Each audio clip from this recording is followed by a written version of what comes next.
Kodėl? Nebe, jeigu nebe. Nebe, jo, jeigu O kodėl? Labai senai. Kodėl? Tiesiog niekas neberašinėtų laiškų ir nėra su kuo.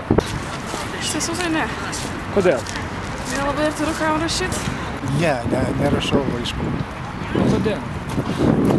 Kad jeigu aš ką nors noriu sužinoti, pasiskambinu ir sužinau. O tokių laiškų, kad paštu siųsti, tai jau 100 metų nerašau. tiesiog pašto ženklas kainuoja Ir brangiau išeina. ir šiaip.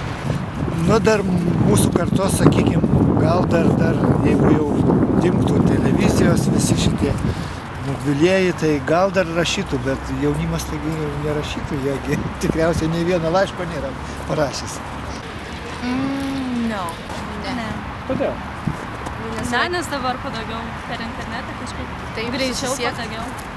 Ar rašote laišką? Rašau.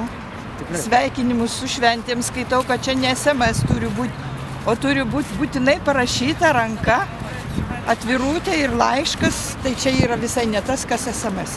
Super. O kada paskutinį kartą rašėte laišką? Nu va, prieš Kalėdas, prieš naujus metus. Turi daug žmonių, kam rašyti? Nu ir turiu.